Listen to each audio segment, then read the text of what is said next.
हूं राजेश श्रीवास्तव। आज बात भारत रत्न की, क्योंकि आपने भी इतनी लंबी उम्र में कभी नहीं सुना होगा कि इतने सारे लोगों को भारत रत्न का ऐलान कर दिया गया। पिछले 15 दिनों में 5 लोगों को भारत रत्नों का ऐलान किया गया है।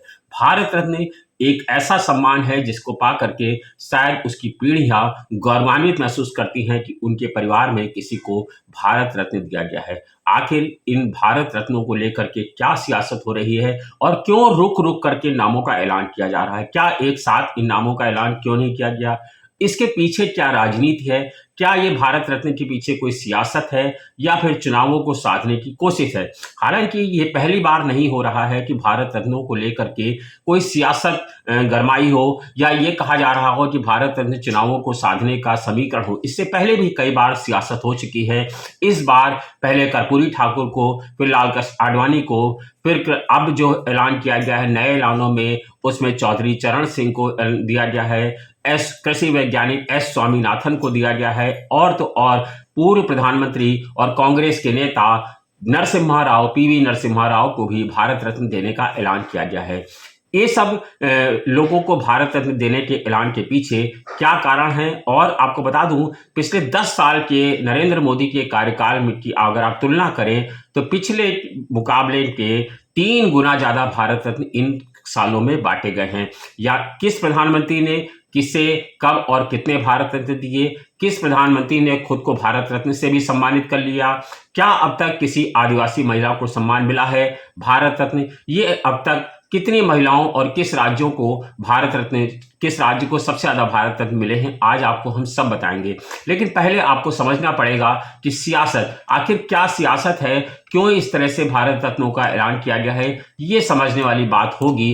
क्योंकि जिस तरह से भारत रत्न का ऐलान किया जाता है उससे लगता है कि भारत रत्न के पीछे एक बहुत बड़ी सियासत लगी हुई है और प्रधानमंत्री नरेंद्र मोदी ने जो संसद में ऐलान किया है कि वो 370 सीटें अकेले जीतने जा रहे हैं भारतीय जनता पार्टी, और राजग यानी एनडीए करीब 400 सीटों का आंकड़ा पार कर लेगी, उसमें जो है राजनीति कहीं ना कहीं जरूर नजर आती है। लग रहा है कि इस बार भारत रत्नों का ऐलान मोदी गारंटी की तरह है, क्योंकि जिस तरह से मोदी की गारंटी जीत की गारंटी मानी जा रही है, उसी तरह से इन्हीं कील कांटों को दुरुस्त किया जा रहा है और प्रधानमंत्री नरेंद्र मोदी भारत रत्नों का ऐलान उसी तर्ज पर कर रहे हैं।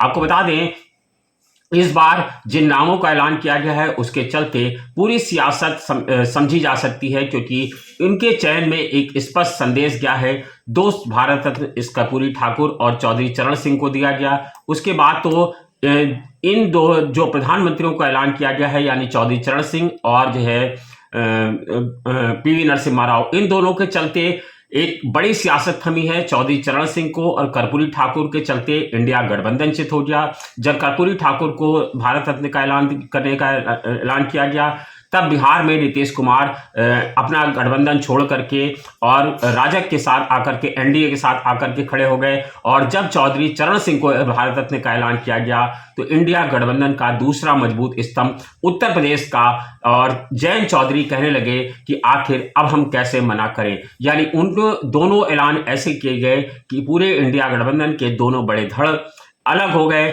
और उन्होंने मजबूर हो गए। उन्होंने कहा कि भारत रत्न का ऐलान हुआ है तो अब हम कैसे एनडीए से अलग हो सकते हैं। यानी कर्पूरी ठाकुर और चौधरी चरण सिंह को ऐलान, ये इंडिया गठबंधन को चित करने की एक बहुत बड़ी साजिश थी।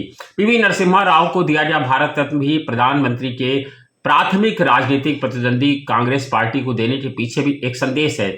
उसके बहाने भाजपा दक्षिण में संदेश देना चाहती है कि जिस कांग्रेस नेता के पार्थिव शरीर को दिल्ली में अंतिम संस्कार करने से रोका गया था और गांधी परिवार ने अंतिम संस्कार दिल्ली में नहीं होने दिया गया था और उनका पार्थिव शरीर लौटा दिया था, उस कांग्रेस नेता को प्रधानमंत्री नरेंद्र मोदी ने सम्मानित करने का काम किया है। यानी कुल मिलाकर कहें तो भारत रत्न भाजपा की जीत के कील काटे हैं, जिन्हें पीएम मोदी या फिर भाजपा के रणनीतिकारों ने बड़ी संजीदगी से फिट किया है। यहां तक कि एक गैर राजनीतिक व्यक्ति एस स्वामीनाथन, जो कृषि वैज्ञानिक हैं, उन्हें बेहतर कृषि आय की वकालत करने के लिए जाना जाता है और ये इस समय दिया गया है जब किसानों की मौजूदा मांगों को लेकर के जो आवाज उठ रही है, ये उसके अनुरूप है।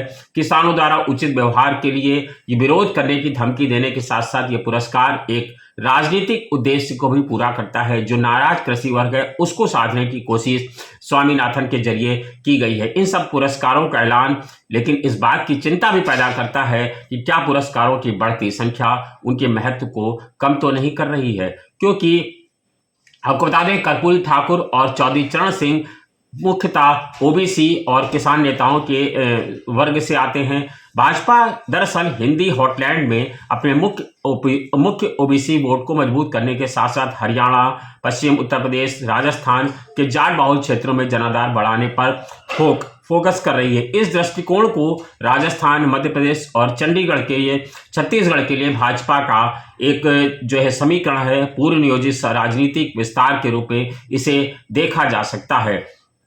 आपको बताओ इन जो ऐलान किए गए हैं उसमें विभिन्न जातियों और आदिवासी पृष्ठभूमि के व्यक्तियों को शामिल किया गया है, जिसका उद्देश्य विभिन्न प्रकार की पहचानों को आकर्षित करना था। सवाल ये उठता है कि भाजपा लोकसभा चुनावों को लेकर कितनी चिंतित है, इसलिए उसने भारत रत्नों को लेकर उत्तर से लेकर दक्षिण तक चुनावी विसार बिछाने के जरिए भारत रत्नों के जरिए कोशिश की है। लेकिन पूरी संभावना है कि मोदी 2024 के चुनावों को अपनी अब तक की सबसे बड़ी जीत के रूप में दर्ज करने का प्रयास कर रहे हैं। इसीलिए इस तरह के भारत रत्नों की भी एक राजनीति की जा रही है।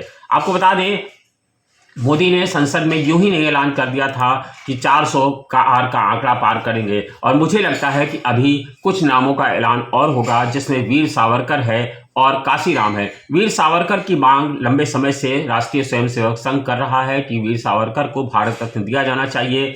तो संघ के नेताओं के लिए और जो भारत के प्रति भाजपा के प्रति सॉफ्ट कॉर्नर रखते हैं और जो लोग जो हिंदू मानसिकता से हैं वो वीर सावरकर को चाहते हैं भारत रत्न दिया जाए, तो उसके भी समीकरण साधा जा सकता है। और दूसरी, मायावती ने कहा है कि दलितों के नेता काशीराम को भी भारत रत्न मिलना चाहिए। तो इसका मतलब ये साफ है कि दलितों को साधने के लिए भी अब काशीराम के नाम का ऐलान हो सकता है कि सरकार जल्द ही यानी कि 1-2 दिन में कर दे, और अगर नहीं करेगी तो चुनाव के ठीक बाद जरूर इन नामों का ऐलान किया जाएगा, क्योंकि इसके चलते भी भारतीय जनता पार्टी एक बड़े समीकरण को साधते हुए दिखाई पड़ सकती है। आपको बता दें प्रधानमंत्री नरेंद्र मोदी चुनाव के लिए ये पहली बार नहीं कर रहे हैं, हर बार वो चुनाव के समय कुछ ना कुछ बचा कर रखते हैं। जब तक चुनाव की घोषणा नहीं हो जाती है वो कुछ ना कुछ नए ऐलान करते रहते हैं। नरेंद्र मोदी की रणनीति आज से नहीं है, यह तब से है जब वो गुजरात में मुख्यमंत्री हुआ करते थे। भारत रत्न दरअसल हमारे देश का वो सम्मान है जिसको चलते हम बड़ी हस्तियों को सम्मानित करते हैं। अब तक जितने भी भारत रत्न मिले हैं उससे प्रधानमंत्री की भूमिका अहम रहती है कि प्रधानमंत्री इन नामों का ऐलान करते हैं, इन नामों का घोषणा करते हैं कि इन लोगों को भारत रत्न दिया जाएगा। इसमें हमारे देश की लंबी श्रृंखला है। बाल गंगाधर तिलक, विवेकानंद, स्वामी दयानंद, विनायक दामोदर सावरकर, माधवराव, सदाशिव गोलवलकर, डॉक्टर केशवराम, बालीराव हेडगेवार, कई रहस्य महर्षि शामिल हैं जिन्हें अब हालांकि ये बहुत लंबा बहस का मुद्दा हो जाएगा। दुनिया में ऐसा कौन होगा जो ऐसा काम करेगा जिससे उसका नुकसान हो, ये बात राजनीतिक और राजनेताओं पर जरूर लागू होती है। यानी कि बिल्कुल साफ है कि भारतीय जनता पार्टी जिन नामों को ऐलान कर रही है उसके चलते वह समीकरण साधने की कोशिश होती है। आपको बता दें अब मैं आपको उन नामों को बताने जा रहा हूं कि किस प्रधानमंत्री ने खुद को भारत रत्न दे दिया है। ऐसे भी प्रधानमंत्री हैं। मिनिस्ट्री ऑफ होम अफेयर्स की वेबसाइट को अगर आप खंगालेंगे तो 1955 में तत्कालीन प्रधानमंत्री जवाहरलाल नेहरू ने पीएम पद पर रहते हुए खुद पीएम पद पर रहते हुए भारत रत्न दिया गया था। डॉक्टर राजेंद्र प्रसाद राष्ट्रपति थे। उनके अलावा इसी साल स्वतंत्रता संग्राम सेनानी भगवान दास और महान इंजीनियर एम विश्वेश्वरैया को भी ये पुरस्कार दिया गया था। जवाहरलाल नेहरू के बाद इंदिरा गांधी दूसरी ऐसी शख्सियत रही जिन्हें प्रधानमंत्री पद पर रहते हुए भारत रत्न दिया गया था। तब उस समय के राष्ट्रपति वीवी गिरी ने 1971 में उन्हें भारत रत्न देने का ऐलान किया गया था। 1971 में सिर्फ इंदिरा गांधी का ही नाम दिया गया था। आपको बता दें महिलाओं की बात करें तो अब तक केवल 5 महिलाओं को ये भारत रत्न सम्मान दिया गया है। ये संख्या पुरस्कार प्राप्त करने वाले 53 लोगों में से अब तक यानी 1954 से लेकर के अब तक सिर्फ 53 लोगों को दिया गया है, यानी 9.40% है। इंदिरा गांधी देश की पहली प्रधानमंत्री महिला थी जिन्हें भारत रत्न दिया गया था। समाज सेवा के क्षेत्र में उन्हें यह असाधारण सम्मान दिया गया था। इंदिरा गांधी ने 1971 के भारत पाकिस्तान के युद्ध में अहम भूमिका निभाई थी और बांग्लादेश को मुक्त कराया था। उसके अलावा 1966 से लेकर 77 तक, 80 से लेकर 94 तक प्रधानमंत्री इंदिरा गांधी प्रधानमंत्री रही थी। इंदिरा गांधी के अलावा बाकी 4 महिलाएं कौन हैं आपको बता दूं। 1980 में समाज सेविका मदर टेरेसा को ये पुरस्कार दिया गया। 1989 में समाज सेविका अरुणा आसफ अली को ये सम्मान दिया गया। 1948 में कर्नाटकीय शास्त्रीय गायिका MS सुब्बालक्ष्मी को भारत रत्न के सम्मान से नवाजा गया था। तो 2001 में गायिका लता मंगेशकर को भी भारत रत्न के सम्मान से नवाजा गया था। उन्हें भारत का नाइट एंगल भी कहते हैं। उन्हें दादा साहब फाल्के पुरस्कार भी मिला था। जबकि बात करें अगर मोदी सरकार में, तो मोदी सरकार में कितनी महिलाओं को ये सम्मान दिया गया, तो अभी तक प्रधानमंत्री नरेंद्र मोदी की भारत रत्न की सूची में किसी भी महिला का नाम नहीं है। आखिरी बार 2001 में अटल बिहारी वाजपेयी की सम्मान सरकार में लता मंगेशकर को ये पुरस्कार दिया गया था। अब आपको बताता हूं किस राज्य की हस्तियों को सबसे ज्यादा भारत रत्न मिला है। तो भारत रत्न किसी व्यक्ति को दिया जाता है, राज्य को नहीं। लेकिन अगर आपकी किसी राज्यों से तुलना करेंगे तो 53 में से अब तक सबसे ज्यादा 10 भारत रत्न उत्तर प्रदेश से मिले हैं, उत्तर प्रदेश से आने वाले लोगों को मिले हैं। इसके बाद 8 भारत रत्न महाराष्ट्र और तमिलनाडु को भी दिए गए हैं। एक और बात कि क्या भारत रत्न किसी विदेशी को मिला है? जी हाँ, आपको जानकर हैरानी होगी कि पाकिस्तान और साउथ अफ्रीका के एक व्यक्ति को भारत रत्न दिया गया है।